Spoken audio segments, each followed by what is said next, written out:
So ons gaan nou kyk na uh um uh, uh, aanhou met daai reeks oor herlewing voor die wederkoms van die Here, en ons het gekyk na Elia, ons het gekyk na die laatreëns, die vroeë en laatreëns. Die laatreëns moet kom voor die oestyd, en ons het gekyk laas keer na die lig wat skyn helder en helderder tot die volle dag toe, en nou gaan ons kyk na die weg. En dis nou die weg van geregtigheid. En ons begin met Psalm 23, en soos ek net nou gesê het, ons onthou dat Jesus gesê het, hy is die weg, die waarheid en die lewe. So, ons kyk na hom, maar ons kyk na hierso na Psalm 23, en ek lees van vers 3. Hy verkoop my siel, dis nou die herder, nee, die Here is my herder, hy verkoop my siel. Hy lei my in die spore van geregtigheid.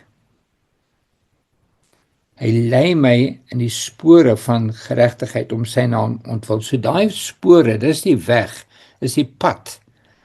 En daai pad, daai spore waarop ons gelei word, is spore van geregtigheid. So spore wat lei na geregtigheid, lei na heiligheid, lei na skoon lewe toe. Maar dis 'n pragtige dingetjie daar. Hy lei my op die spore van geregtigheid.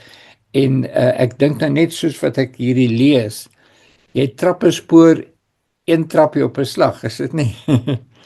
Een trappie is nie net 'n vinnig verbyvliegende vliegtuig nie. Jy trap hom een trappie op 'n slag in 'n rigting. So, en hierdie rigting is die rigting van geregtigheid. En dan die volgende een, al gaan ek, dis nou die pad wat ek loop in hierdie spore van geregtigheid, al gaan ek ook in 'n dal van doodskaduwee, of die ander vertaling sê deur 'n dal van doodskaduwee, ek sal geen onheil vrees nie, want U is met my, U stok en U staf vertroos my. So op daai pad van geregtigheid, soos ons stap, al gaan dit deur 'n dal van doodskaduwee, moeilike tye, die Here is met ons die hele pad. Hy lei ons al die pad soos 'n herder sy skape lei. Hy wandel saam met ons al die pad. Dis 'n baie bemoedigende ding, want ons gaan deur dalle van doodskaduwee, ons gaan deur moeilike tye.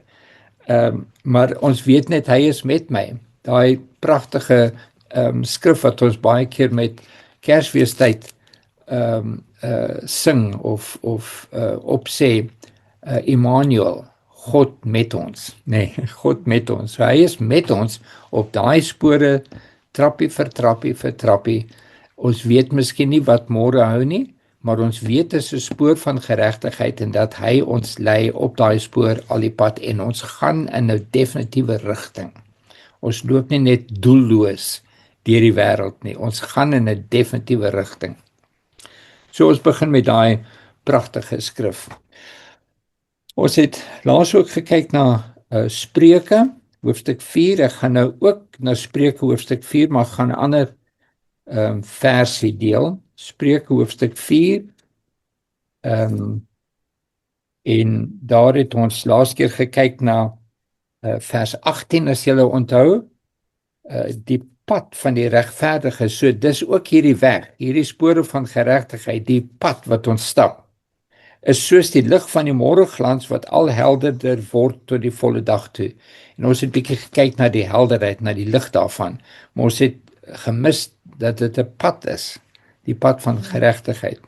So kom ons kyk bietjie voor dit na vers 10. Dis nou, as jy kyk na vers 1, hoor my seuns, na die tug, hoor julle seuns, na die tug van die Vader, en luister om insig te leer. So is 'n vader wat vir sy seuns, met sy seuns praat, en ons kom by vers 10, hoor my seun. So dis, ons moet hoor. Hy lei ons, soos wat hy die skape lei, maar hy praat met die skape, hy roep daai skape, en die skape moet hoor as die herder roep, né? Hoor my seun en neem my woorde aan, dan sal jou lewensjare vir jou vermeerder word. In die weg van die wysheid onderrig ek jou. So dis 'n weg van wysheid. En ons word onderrig. So dis 'n stap vir stap onderrig. Hy lei my stap vir stap en hy leer my die weë van geregtigheid, van wysheid. Ek laat jou die spore van die van opregtheid betree. Dis 'n interessante ding. Dit sê nie hy wandel in daai spore nie. Hy sê ek laat jou in daai spore wandel. Soos 'n paadjie wat ek stap, wat jy stap. Elkeen van ons stap, elke dag tree ons daai paadjie en ons moet dit stap. Ons moet toelaat dat die Here ons lei en ons moet stap. Ons moet nie net kyk hoe die Here dit stap nie. Ons moet dit stap. As jy loop, sal jou tree nie belemmer word nie. En as jy hardloop, sal jy nie struikel nie. So jou tree sal nie belemmer word nie. En as jy selfs hardloop, baie keer hardloop ons, dan sal jy nie struikel nie. Hou vas aan die tug. Laat dit nie los nie. Bewaar dit, want dit is jou lewe. So daar's 'n tug wat betrokke is in hierdie wandel. Ons word getug met tye. Die Here wys ons baie keer waar ons verkeerd gaan. En hoe ons beter moet handel, 'n ding beter moet hanteer. En so daar's 'n tug, daar's 'n dissipline in daai pad wat ons wandel. Maar dis 'n pad wat in 'n rigting gaan. Dis interessant, want in die Engelse Bybel sê daai tug gebruik hulle die woord instruction. Instruction, okay. Ons gaan nou na Jesaja en daar's vreeslik baie skrifte oor hierdie weg van geregtigheid. So daar's geen manier wat ons in 2 of 3 studies dit alles kan doen nie. So ek gaan bietjie bly in Jesaja, bietjie kyk wat Jesaja oor hierdie weg te sê het. So kom ons gaan na Jesaja en hoofstuk 33. So soos wat ons nou uit Jesaja lees, weet ons dis nou hoe Jesaja dit profeteer vir ons, maar daar's eintlik vreeslik baie gesê daaroor van Genesis tot Openbaring oor hierdie weg. So ons kyk nou net na een profeet wat hy te sê het oor hierdie weg. So Jesaja hoofstuk 33 en ons kyk daarso van vers 14. Nou as jy die vorige deel van daai hoofstuk lees, dan sien jy daarso vers 1, wee jou verwoester. Hy praat oor verwoester en verwoesting. Dinge wat verkeerd gaan in moeilike tye. Daai hele tot vers 13 gaan dis uitspraak teen die verwoester en alles wat verkeerd gaan. En dan kom hy in vers 14. En dis 'n vermaaning hierso. Die sondaars in Sion bewe. Siddering het die roekelose aangegryp. Hulle sê, wie van ons kan woon by 'n verterende vuur? Wie van ons kan woon by die ewige gloed? Daai is 'n skrif wat my baie aangeraak het in Zimbabwe, toe dit net so verskriklik moeilik gegaan het. En ek het hele klomp keer oor hierdie gepreek in Zimbabwe, waar die mense gedurig sê, hoe kan 'n mens leef in so 'n toestand? Alles gaan verkeerd, die geldeenheid is verwoes, ons kan nie kos koop nie en mense word van hulle plase afgejaag. Hoe kan 'n mens leef? Ek gesê dis presies wat hierdie sondaars in Jesaja 33, jy verstaan, dis nou gedurende die tyd toe die 10 stamme van Israel in ballingskap gestuur was en dit was die land word verwoes.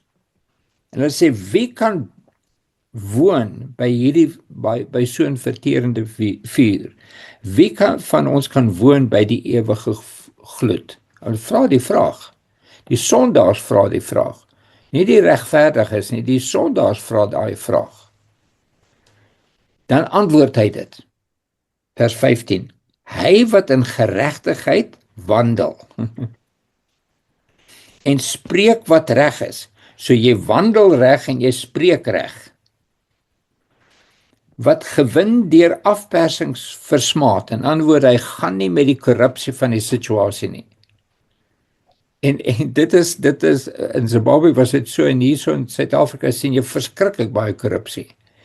Ons stap nie in die pad van korrupsie nie. Ons stap met opregtheid. Wat sy hande uitskit om geen omkoopsgeskenk aan te gryp nie. Wat sy oor toestop en van geen bloedskuld te hoor nie. En sy oë sluit om wat sleg is nie te sien nie. Hy, die persoon wat so wandel, wat reguit dink, wat sy oë op die regte dinge fokus, wat nie betrokke raak in korrupsie nie. Hy sal op die hoogtes woon. Wil jy op die hoogtes woon? Dis 'n pad wat gestap moet word. Rotsvestings is sy burg, sy brood word hom gegee, sy water is gewis. So, ek meen daarso in Zimbabwe jy kon nie kos kry nie. Jy kon nie kos koop nie. Ek het gegaan na die winkels om kos te kry. Jy stap in die winkel is oop. Al die rakke is heeltemal leeg en miskien op een plekkie op een rak, op een plek is daar een blikkie ertjies. Ek het dit self gesien. En dis al wat daar is, daar's nie kos nie. Hier is die belofte, jou brood word vir jou gegee.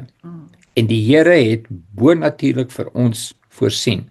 Ons moet 'n pad stap van vertroue op die Here, van geregtigheid, en die Here het vir ons so wonderbaarlik voorsien, dat ons kon seker vir 2 of 3,000 mense aan die lewe hou, deur die planne wat die Here vir ons gegee het om te maak, ag, dis 'n hele storie daai, maar hier is die belofte wat ek gekry het op daardie tyd, jou brood sal jou gegee word. Jy wandel net reg voor die Here, luister na sy tug, sy onderwysing, ken die stem van die Heilige Gees en doen wat hy sê. Jou brood sal vir jou gegee word en jou water is gewis. Vers 17 gee ons die rigting waartoe hierdie pad lei. Jou oë sal die koning in sy skoonheid aanskou. Dit sal in wyd uitgestrekte land sien. Jou hart sal die deurgestane verskrikking oordink en sê, waar is hy wat getel het? Waar is hy wat geweeg het? Waar is hy wat die torings opgeskryf het? Jy weet, hy sal kyk na die volk om en sê, waar is die mense wat so bekommerd was? Waar is die mense wat so korrup was? Waar is hulle? Hulle is weg, maar ek staan nog vas. So daai weg van geregtigheid, waarop ons wandel, die spore, elke dag se spoor, is 'n spoor wat lei na die hoogtes, na die koning, na die koms van die Here en na 'n pad waar die Here vir ons voorsien. En dit is 'n wonderlike pad. So, pragtige skrif daai. Kom ons gaan na hoofstuk 40 van Jesaja.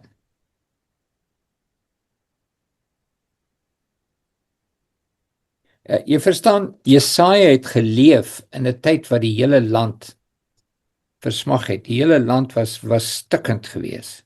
Om te dink, jy weet, ons is bekommerd dat 6,000 boere uit hulle plase gesit was in Zimbabwe en die hele land onderdeur gegaan het.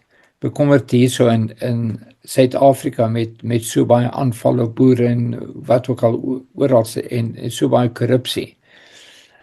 Jesaja het op so 'n plek geleef. Nou as ons net kan vergelyk, 10 uit 12 van die stamme van Israel was in ballingskap gestuur.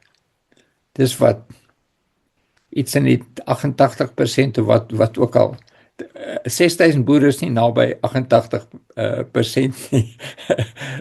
Israel was besig om deur 'n verskriklike tyd te gaan en in daai verskriklike tyd skryf Jesaja hierdie pragtige dinge oor die weg wat ons moet stap in hierdie tyd. So, hoofstuk 40. Dit begin daarso, vers 1, troos, troos my volk, sê julle God.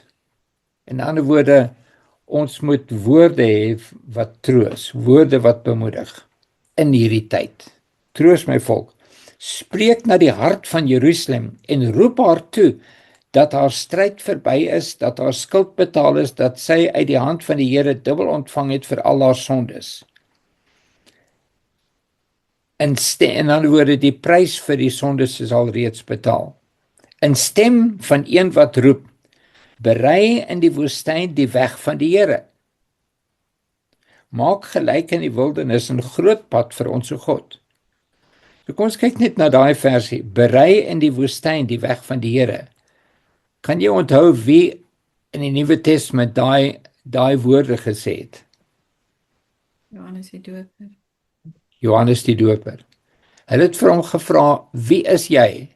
En hy het gesê, hulle het gesê, wie is jy? Is jy die Messias? Is jy die profeet? En so, en toe sê hy, nee, ek is 'n stem wat in die woestyn uitroep, berei die weg van die Here. So, hy was 'n vervulling, en ons het al klaar daarna gekyk met Elia. Nou sien ons hoe hierdie weg tema invleg met die tema van Elia. En net nou het ons gesien waar dit invleg met die tema van die lig wat helder en helderder word. Al hierdie temas, en daar's nog 'n hele paar temas wat ons met die tyd gaan deel. Almal vloei deur mekaar uit om vir ons die weë van die Here te wys en vir ons rigting te gee oor hoe ons moet stap in 'n moeilike tyd. Hoe ons moet stap en wat die rigting is van ons paaie. Ons rigting is 'n pad van geregtigheid, 'n pad van heiligmaking. Okay. Berei in die woestyn. Dan word dit is in 'n moeilike tyd, die weg van die Here. Maak gelyk in die wildernis 'n groot pad vir ons God. Elke dal moet opgevul en elke berg en heuwel klein gemaak word. In ander woorde, daar's werk om te doen. Wat is die woord, obstacles. Die dinge wat in die pad is, moet uit die pad uitgehaal word. En ons moet dit doen, want hy sê, berei daai pad voor. So, ons moet praat wanneer dit gepraat moet word. Ons moet opstaan vir wanneer daar opgestaan moet word. Ons moet regmaak wanneer daar reggemaak moet word. Ons moet bou wanneer daar gebou moet word. Dis ons verantwoordelikheid om in hierdie pad, dis die Here se pad, maar daar's werk wat ons moet doen op hierdie pad. Ons moet uitreik na ander mense, ons moet help vir ander mense, ons moet die evangelie, die goeie nuus uitgee, die koninkryk moet gebou word. So daar is dinge wat gebou moet word en daar's dinge wat uitgehaal moet word. Elke dal moet opgevul word. Waar daar leegte is, moet jy bou. En die berg en heuwel, dis daai trots en hoogmoed, daai hoë goeders moet afgehaal word. Moet gelyk maak, klein word. En die bult moet in gelykte en die rotsagtige plekke, die harde harte, moet in laagte word. So waar dit dinge verkeerd is, ons moet deel wees van regmaak waar dit verkeerd is. Ons kan nie na ander kyk as ons nog nie na onsself kyk nie. Dis waar die hele lering van die besnydenis van die hart begin het met hierdie dinge, waar ek besef het, is my hart wat besny moet word. Daai dinge wat in die pad is, moet ek uitsny. Of ek vra die Here, werk in my hart, sny uit wat uitgesny word, sny uit wat van die vlees is. Jy weet, die hele tema van die besnydenis van die hart is, die hart kan nie die stem van die Heilige Gees hoor nie, want die vlees dek die hart, en al wat ons hoor is die stem van die vlees, wat sê, doen dit, doen dat. En daai vlees, soos die besnydenis, die vlees moet afgesny word. En dis 'n pynlike operasie, maar dit moet afgesny word, sodat ons hart oop kan wees, reg om die stem van die Heilige Gees te hoor. OK, en vers 5 nou kom ons na die rigting waar ons heen gaan. En die heerlikheid van die Here sal geopenbaar word. So, ons gaan deur hierdie dalle en deur hierdie heuwels en dinge wat gedoen moet word. Op die einde is die heerlikheid van die Here geopenbaar en alle vlees tesame sal dit sien, want die mond van die Here het dit gespreek. So daar's 'n belofte. Aan die einde van daai pad is die heerlikheid van die Here, al die mooi, al die oorwinning is daarso, maar is 'n pad wat ons op pad stap na daai toe. En daai is die volle dag, soos ons nou die dag gesê het, die volle dag. En op daai volle dag, dis wanneer die koring die parskype vol is, nie parskype is vir die wyn, die skure vol van koring wees. Hy wil hê dit moet vol van koring wees en ons het 'n werk om te doen, om dit te maak werk. En elkeen van ons het mense om ons, wie ook al oor ons pad kom, dat ons daarso kan wees om vir hulle te help, om te bou, om af te breek wat verkeerd is, om op te bou wat stikkend is, om heel te maak. So daarso. Nou kyk ons na vers 11. Kom ons kyk eers vers 10 en lees ons vers 11.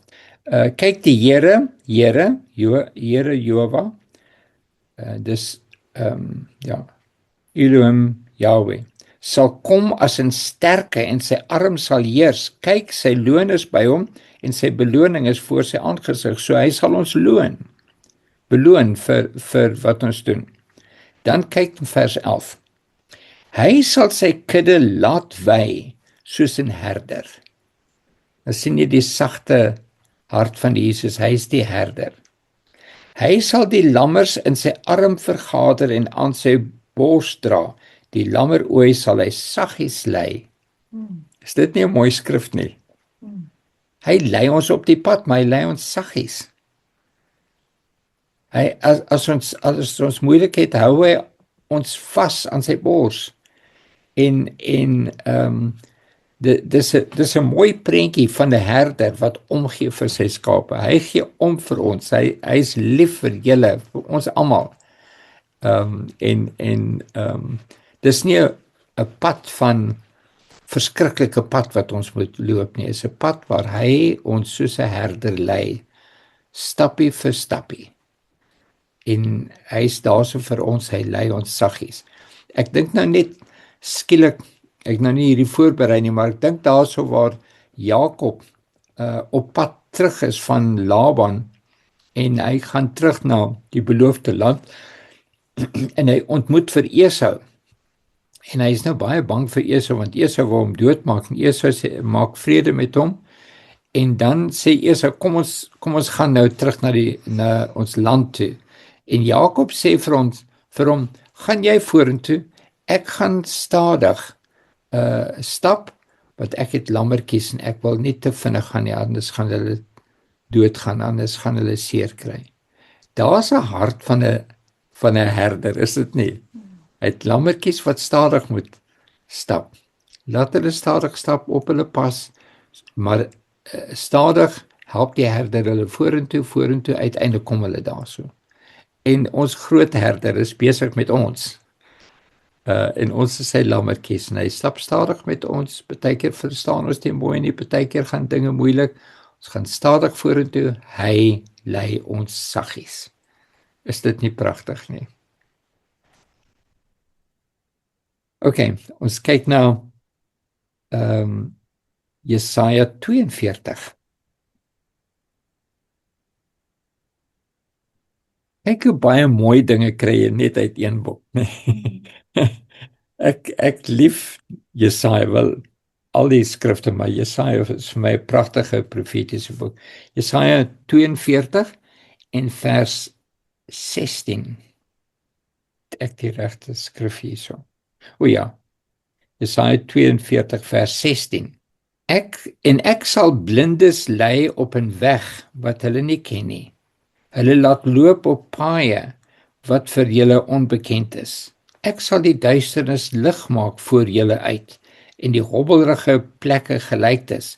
Dit is die dinge wat ek doen en nie nalat nie.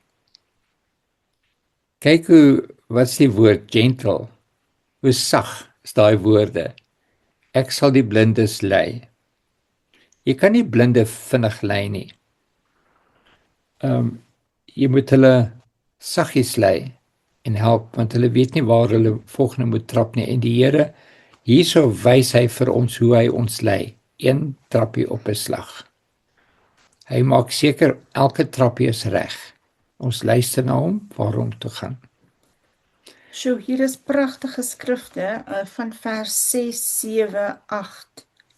Ek my oë het dit nou net gevang. Okay, lees dit vir ons lees. Vers 5.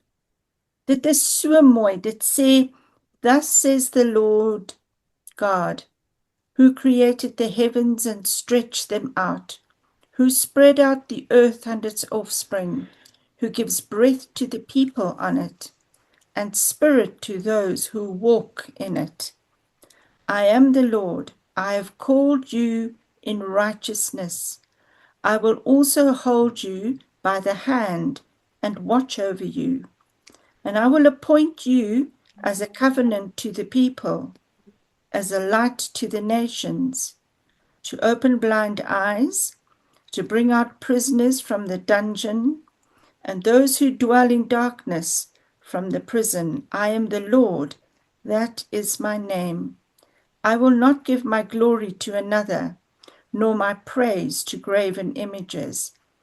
Sjoe, dis verskriklik mooi. Dis baie mooi. Ja. Hy is daar om blinde oë te open en daai skrif word in die Nuwe Testament ook gekwoteer. Ek dink net soos wat ons kyk hierso na daai vers 16.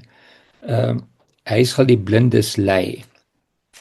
Ek sal die blindes lei op 'n weg wat hulle nie geken het nie en hulle laat loop op paaie wat vir hulle onbekend is. Toe ek 'n klein seentjie was, my ma het 'n vriendin gehad, 'n tannie wat haar ouers was sendlinge in Zimbabwe en haar ouers het 'n skool vir blindes oopgemaak. En die tannie het nou oorgeneem van haar ouers. Ek onthou die tannie as goed oor die 90 jaar oud. Sy was 'n merkwaardige vrou van Women of God.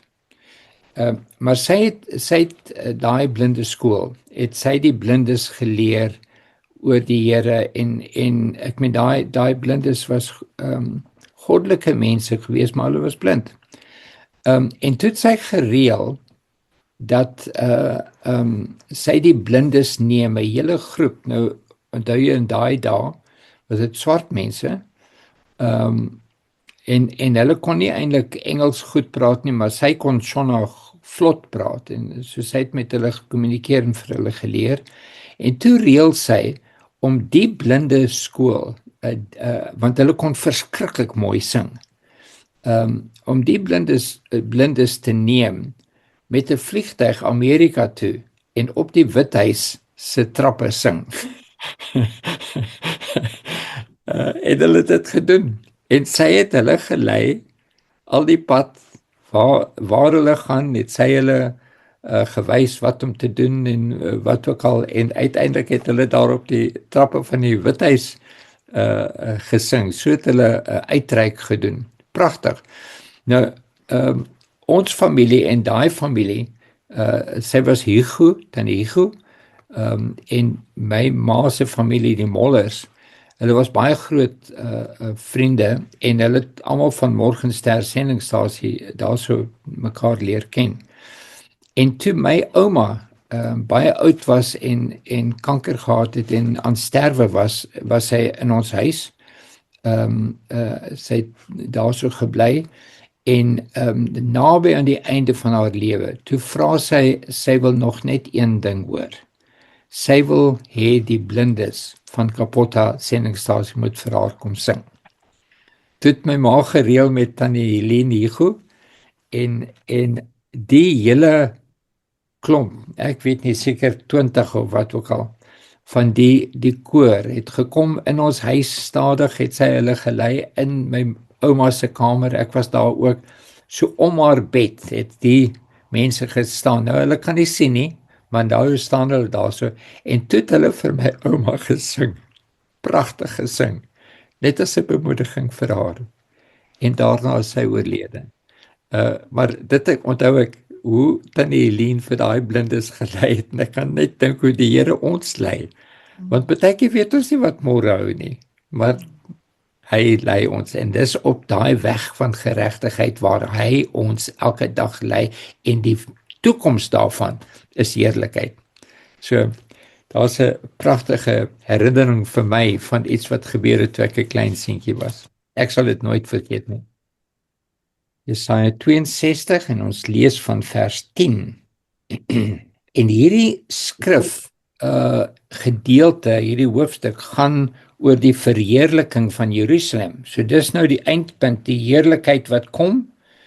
En hierdie is nou 'n deeltjie van daai skrifte oor die verheerliking van Jerusalem. Ag, julle kan dit lees later. Dit praat van die nasies wat sal kom en so aan. Vers 10 sê, gaan in deur die poorte, berei die weg van die volk.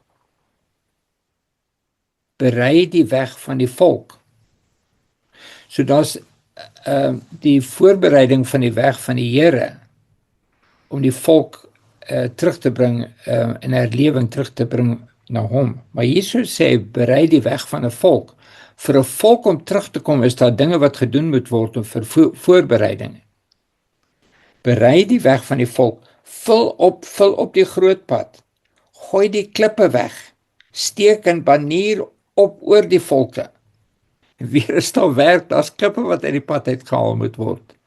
Klippe van versoeking, klippe van wat ook al.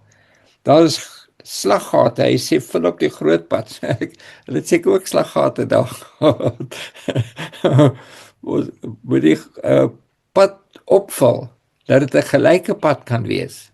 Ons moet dit doen. En dit maak voorbereiding vir die volk om terug te keer na die Here. Die dinge wat in die pad is, die dinge wat dit verhoed, slegte leringe en so aan, dinge wat deurmekaar is, teologies deurmekaar is so aan, ons moet regmaak, sodat die volk kan terugkeer na die Here. Ek dink net aan Andrew Murray, daar was dinge wat hy moes gedoen het, en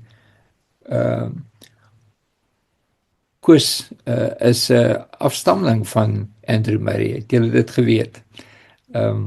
So hy het 'n erfenis daar so, Koos, groot erfenis, nalatenskap. So ek dink aan Andrew Murray, dinge wat hy moes gedoen het, hoe hulle gebid het en herlewing het gekom. Maar daar was 'n voorbereiding, daar was gebeds wat gedoen was.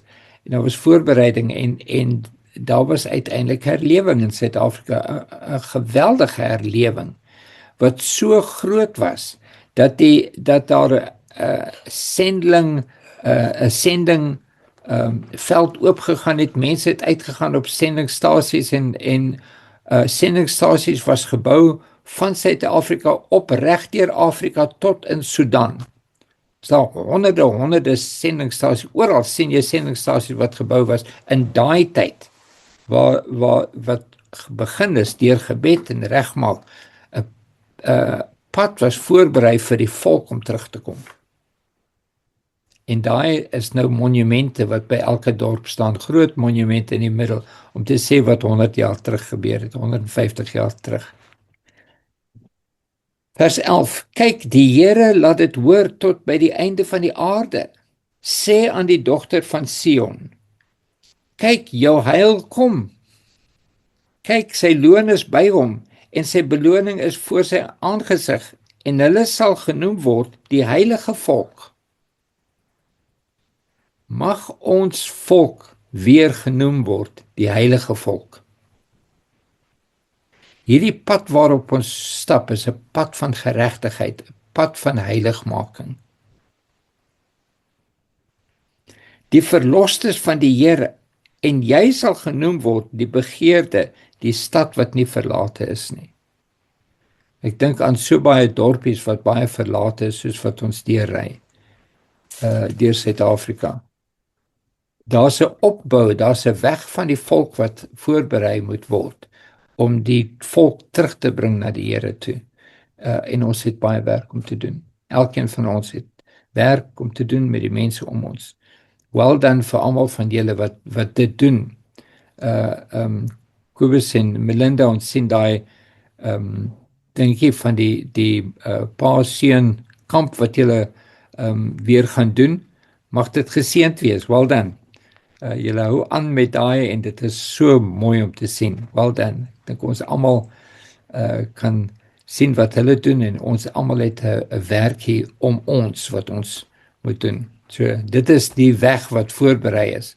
Dis harde werk, dis regmaak vir die kamp en al die goeders wat daarbey gedoen word, maar dis werk wat jy doen as voorbereiding vir daai paas en seuns om by die Here uit te kom. Dis 'n weg wat ons stap. Die uiteinde daarvan is 'n weg van die heerlikheid. OK, ons sluit met weer Maleagi, die laaste boek van die Ou Testament. Ons het daarmee gesluit toe ons oor Elia gepraat het. Ons gaan nou weer terug daarso, maar die keer in plaas van Maleagi 4, gaan ons kyk na Maleagi hoofstuk 3. En ek kyk na vers 1.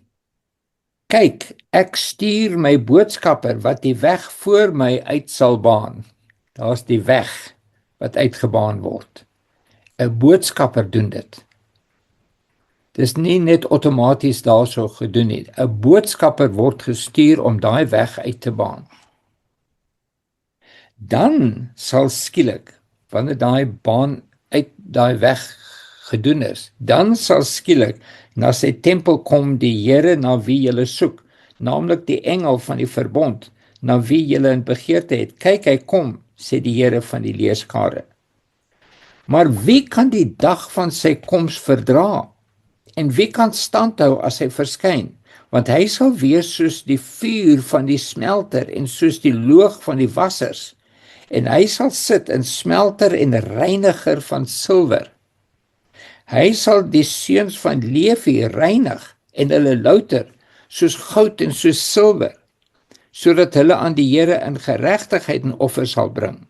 Dan sal die offer van Juda en Jerusalem vir die Here aangenaam wees, soos in die ou dae, soos in die jare van die voortyd. Hier's 'n interessante dingetjie hierso. Daar's 'n smelter van goud en silwer, jy weet om die suiwerheid van daai goud en daai silwer te kry, moet jy daai smelt warmer en warmer maak totdat hy gesmelt is. Ek het 'n gietery gehad, ek het daai smeltproses baie gesien. En in daai metaal, wat ook al metaal dit is, in hierdie saak hier soos dit goud en silwer. Ek het aluminium gesmelt en koper en brons en sulke dinge. In daai metaal is daar onsuiverhede. Jy kan daai onsuiverhede nie uithaal nie. Daar's dinge in die hart van mense wat jy nie kan uithaal nie. Die enigste ding wat dit uithaal, is as dit warmer en warmer en warmer word tot dit uiteindelik smelt. En dan kom al daai onsuiverhede boontoe. Jy vat net 'n lang stuk staal en jy skep daai onsuiverhede maklik uit. Dan laat jy daai metaal koel word en sy suiwer en pragtig. Maar daai metaal sal nooit sterk wees, nooit gebruik kan word vir iets, terwyl daai onsuiverhede in sy hart is nie. In verskillende dele van daai metaal. As hy gesmelt is, kom al die onsuiverhede uit op na boontoe en dan skep jy hom net so af. En dan het jy goeie metaal. En hy sê, die mense wat hy sal louter, is die seuns van Levi. Dis die priesterlike amp. Dis die mense, nie net die priesters nie, maar die hele stam van Levi was 'n priesterlike stam. Hulle was verantwoordelik om vir die volk te sorg. Want ek onthou met die bou van ons huis toe ons nou begin het en gewonder het oor hierdie dinge, het ons gekyk daarso waar Israel in die beloofde land inkom en waar die verskillende stamme hulle erfdeel kry. En toe dit kom by Levi, toe kry hulle nie erfdeel nie, maar hulle het huise gekry om in te bly. Dis wat was 'n bemoediging vir ons. Maar hulle werk was om met die volk te werk. Dit was hulle werk. Geestelik, hulle moes die vir hulle was dit nie om plase te hê en besighede te hê nie. Hulle werk was die geestelike werk, maar hulle het 'n huis gekry om in te bly waar hulle kan woon, maar hulle werk was die volk. En so ons werk is die volk om ons. Waar ons bly, boer, wat ook al. Dis maar waar die Here ons gesit het, maar ons het 'n werk om te doen vir die volk om ons. En dis die priesters wat gelouter word, want as die priesters onsuiverhede het, dan gaan daai onsuiverhede niks kan verrig in die bediening van die volk nie. Want reg in die middel van die bediening is korrupsie. So is interessant om daai weg van die volk voor te berei, moet die priesters gelouter word en gesmelt word. En eers dan, wanneer daai metaal, die priesters nou heilig en reg is, dan vers 4 sê, dan sal die offer van Juda en Jerusalem vir die Here aangenaam wees. Dan kom die volk reg. Om die volk terug te bring na die Here, moet jy begin by die priesterlike amp. So ons almal dra 'n baie groot verantwoordelikheid vir die volk, vir ons volk om ons, dat ons reg is. So mag die Here vir ons help om hierdie pad te stap. Die bemoediging daar is treukie vir treukie lei ons die spore van geregtigheid. Hy lei ons op daai spore van geregtigheid, treukie vir treukie. Hy is met ons, hy help ons, hy lei ons saggies, soos wat 'n herder vir sy skapies lei. Saggies, maar hy lei die hele tyd dieper en dieper na geregtigheid, na heiligheid. En ons moet ook wees daarvoor, Here, lei my, neem my op hierdie pad van geregtigheid.